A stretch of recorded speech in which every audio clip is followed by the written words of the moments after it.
5 years ago, I talked about what I believed were 10 of the most underrated dumb moves we have ever seen in Survivor. Well, guess what? We've had a lot of Survivor between now and then. I have learned a lot about the show in that span of time, and I think it's about time we expanded on a top 10 that was just the beginning. Internet, my name is Peridiam, and welcome to 5 times Survivor players made underrated dumb moves.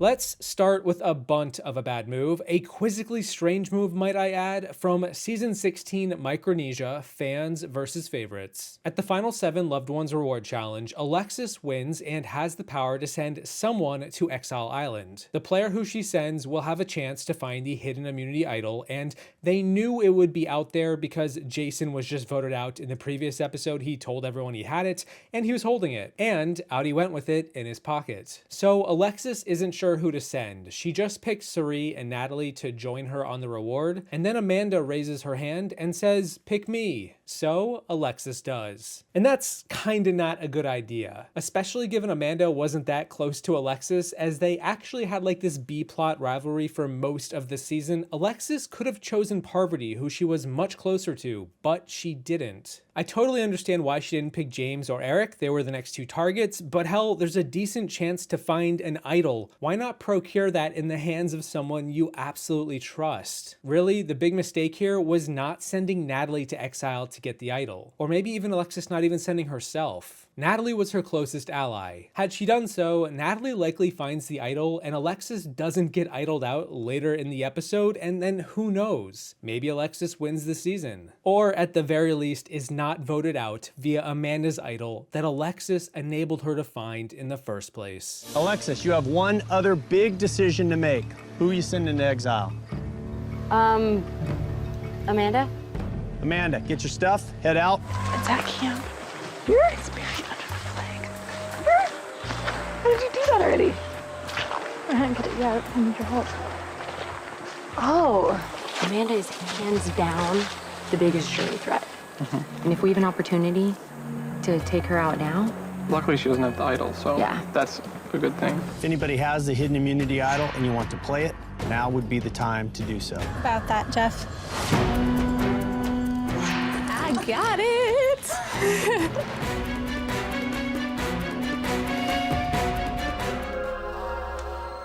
12th person voted out a survivor and the 5th member of our jury. Alexis, that's 2 and that is enough. Need to bring me your torch. The second move on this list is very much an overplay that's only befitting a season such as Gabon. Season 17, at the final 7, deep into the game. At this point, we start to see that Kenny is this strategic mastermind, and for a minute in Gabon, it feels like some decent strategy is being utilized to excel at the game. At the final 7, the numbers were 5v2, with Bob and Corinne at the bottom. Bob wins immunity and creates a fake idol that he gives to Corinne so she can bluff the 5 into not voting for her. Obviously, to us, the viewer, and to Bob and Corinne, it's not a real idol, but the 5 don't know that, and what's more, Bob and Corinne loop in Kenny and Crystal to work with them to form a new majority. Corinne and Bob say they're gonna vote out Maddie, and so Kenny and Crystal give them lip service and say they will do the same. They can control the rest of the game from here on out. In truth, Kenny and Crystal still wanted to get Corinne out, but at the same time, Maddie was their next best choice if indeed Corinne's idol was real. The problem, as we're going to be seeing a lot in this video, is it's what happens next. Kenny and Crystal decide to split their votes, one on Corinne, one on Bob, so the final vote will be 4 for Corinne, 3 for Maddie, and if Corinne's idol is real, Maddie is a goner. The problem for Kenny and Crystal here is that if the idol is fake, then Kenny now has weirdly cast a vote for Maddie, and now pinged Maddie that Kenny can't be trusted, which, conveniently enough, is exactly what happens. Corinne gets voted out 4-3, but Maddie is annoyed at Kenny for voting for him. Maddie gets back to camp and is just like, why did he do that? Kenny said that his reasons were to curry favor with the Coda jury, which I will just say is a little too cute if you ask me, and if you think about it, the numbers here don't really make sense anyway. Given Kenny knew Corinne and Bob were voting together for Maddie, Kenny's sole extra vote wouldn't make any difference if the idol was real or not. It only served to piss off Maddie and upset the apple cart. and it did. In the next episode, Kenny then tried to use his vote on Maddie to save face with Bob, lying to Bob and pretending that he was actually with Bob, meaning Crystal flipped against both Kenny and Bob. Kenny wanted to guilt Bob into trying to help him, which,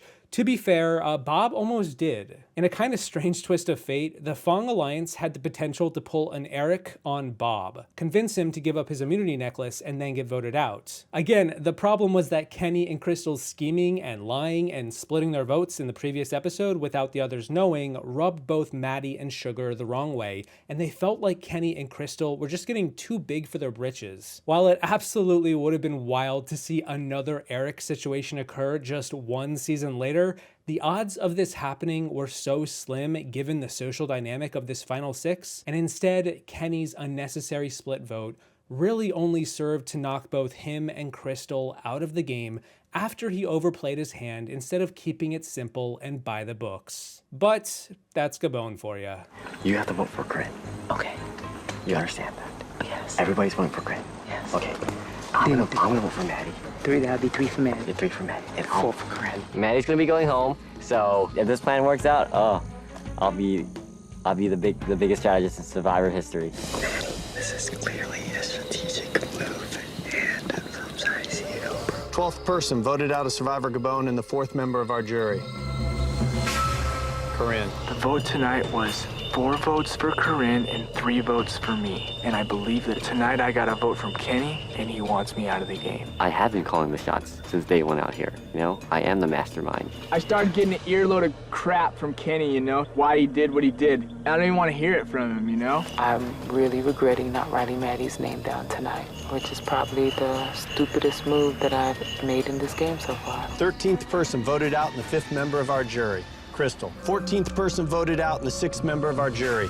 Kenny. Now before I get to number 3, I'm gonna need to test you if you want to keep watching this video. You say you're a fan of mine, I mean you made it halfway into this video anyway, but in order to really jump into bed with someone, I'm gonna need you to just leave a comment down below so I can tell if you're actually subscribed to me or not. Also, there's like a little YouTube icon next to everyone's username and it just tells me how long you've been subscribed for, which is pretty cool. Words are wind, but the hard data will tell the truth. And speaking of Will telling the truth, number 3 is when Ken tests Will on season 33, Millennials versus Generation X. At the final 9, there's 2 sides, a group of 5 and a group of 4. Will is in this group of 5, and he kind of wants to flip on them and join the group of 4 for a vote. So he goes over and he tells the other side that he wants to join them and tells them what his side is currently planning. And then he goes and talks with Ken, who is a player on the side that Will wants to join. Now, Ken's side desperately needs someone like Will to flip. The numbers are razor thin. One person makes a difference. So Will reveals his true intentions to Ken and lets him know he wants to work with him. He also tells Ken that the other side is voting for him, so,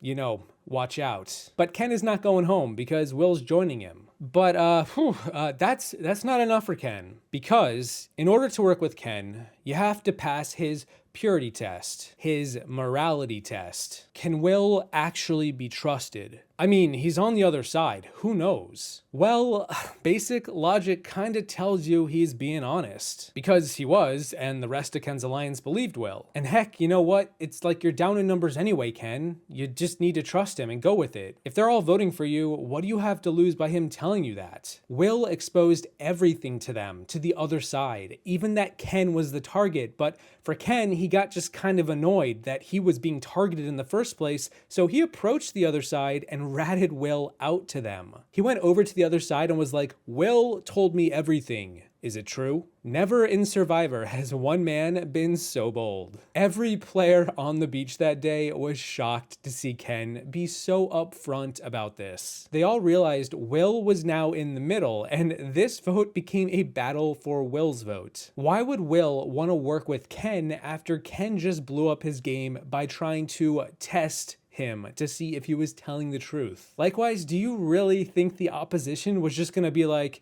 "Yeah, Ken, he was telling you the truth. Enjoy voting us out"? Will was livid. And even though he did still flip and vote his side out and technically work with Ken for the episode, it needs to be said, this move by Ken was an absurd and terrible strategy. It's time to flip the script. the biggest threat out here is Zeke. And if he gets to the end, he will beat any one of us. Will telling me that he wants to swing over to our side. It was like music to my ears. But I think Will's telling the truth. So there's a really good chance that Zeke is going home tonight. We have a solid 5. Just vote Zeke. No matter what anybody says, vote Zeke. Yeah, no matter what anyone says. That's it. And we pray that Will is... Yeah, I mean, it doesn't work without Will. I had a pretty good feeling about Will, but it wasn't 100%. And I don't just have a 5-minute conversation and then hop in bed with somebody. I've got to know the core of a person. I give people one chance to be honest with me, and if that breaks, then that's done. And they're writing your name down tonight. Really? That's what he just told me. They're voting for you. Can you help me get a big piece of liquid, Jake? I'm thinking we're good to go. Then Ken walks back up into camp, gets Jay, and says we need to talk. And at this moment, I know we're about to have a rumble. Next minute, I have Ken come up to me and say, Will told me that you're voting my name. I was testing you earlier to see where you were at, because I get it. You're blowing up my game at this point. I had to test Will to see where he was at, because I didn't feel 110% comfortable with him. No, and where he's at.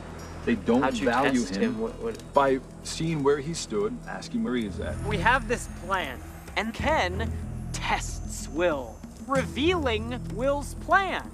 That's not a test, that's a betrayal. This guy preaches about honor and integrity and how he's this great and noble human being with his arrogance and his extreme ego. And then he has the audacity to pull this crap on me. The fourth underrated dumb move comes from season 36, Ghost Island. And man, just saying that season, I gotta wonder what you all think I'm about to talk about. I feel like there's a lot of bad moves here, a treasure trove to sift through, a graveyard, if you will. But the move I'm gonna single out for now is from Angela at the final 6 when she tells Dominic about Sebastian's extra vote advantage.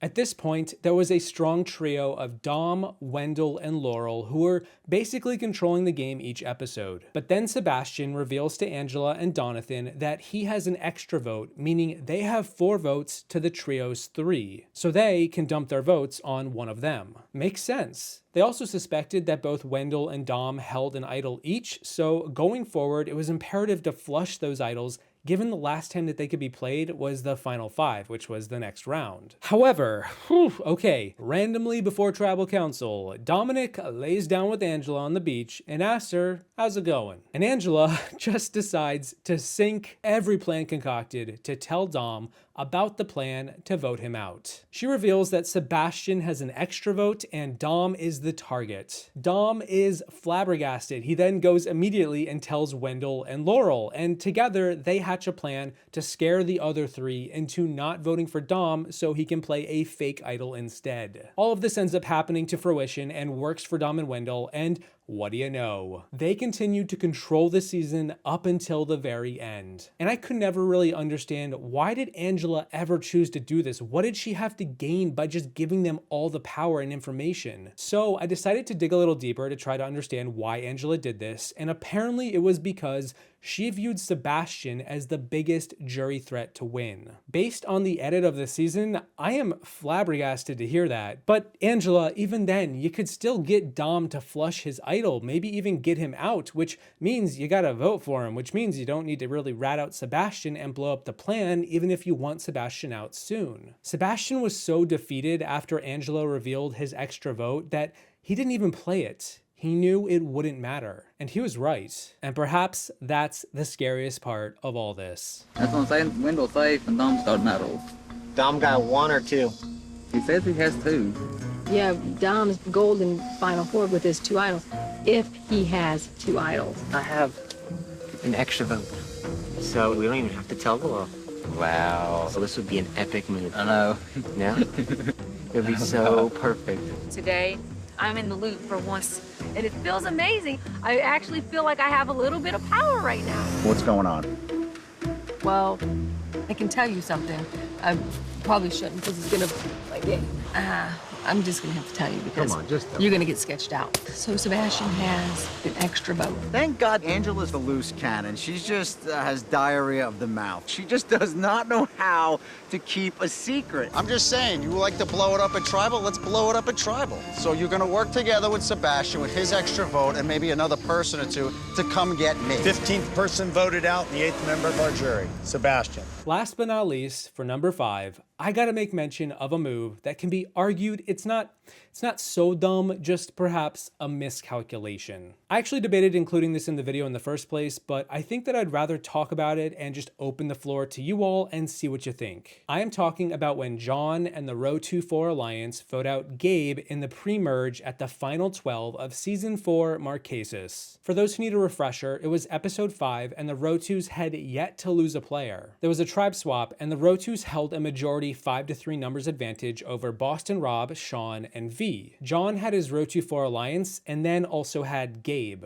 an original Row 2 who wasn't really allied with anyone. He was just out there to live the adventure, build a society, have a fun time, and, you know, not soil it with strategy. Really take Survivor back to its roots. John wanted to vote out Boston Rob, but he wasn't sure if he could count on Gabe, and John kinda got pushy with Gabe about where his loyalty lied. Gabe was more loyal to Row 2, but still liked the new tribe members too. I mean, it was Gabe. He kinda liked everybody. And so he wasn't really sure what he wanted to do next. This irked John, and because John had a numbers advantage, he decided to rally his alliance to vote out Gabe, despite the fact that Gabe was ultimately loyal to Row 2. Rob and Sean were clearly not allies of John's, and V was a bit of a question mark at this point, whereas Gabe was definitely a question mark, and John removed the unpredictable player from the field. And okay, so I think on paper, this isn't so bad of a move. John did still have numbers, his tribe held a majority at the merge, so what's the problem? Well, the problem is over on the other tribe in the next episode. Once Pascal and Nalia, former tribe-mates of John's and also allies of John's,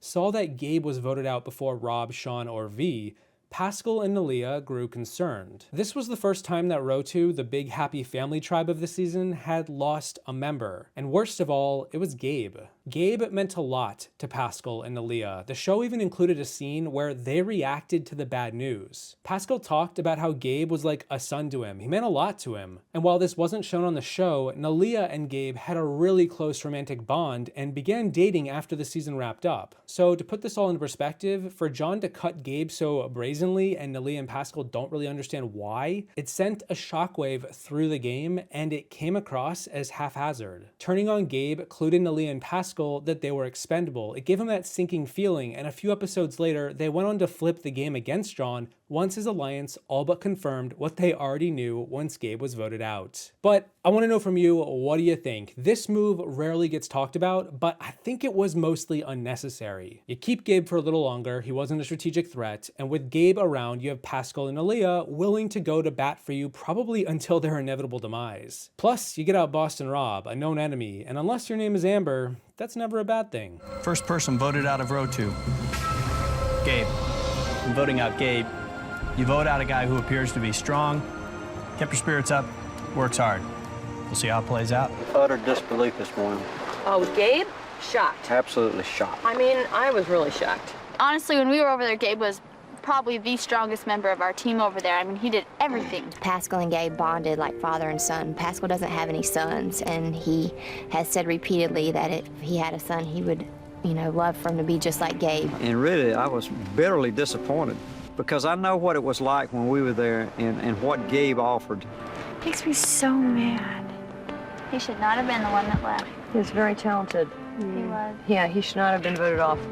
And those are 5 times Survivor players made underrated dumb moves. Let me know what you think about these moves and if there are any other you would want me to consider talking about in the future. A big thank you to all of my patrons for coming along with me on this grand adventure. It's not exactly an island in the South Pacific, but you know, hey, maybe the next best thing. Thank you all for watching. I hope you enjoyed the video. Don't forget to not overthink or underthink all of this on your way out. And I will see you in the next one, once I too test Will, to see if he passes a sobriety test. I can't believe that I, the youngest person to ever play this game, won the first immunity challenge. We all knew something was up. It's just a young kid trying to prove himself to the whole world.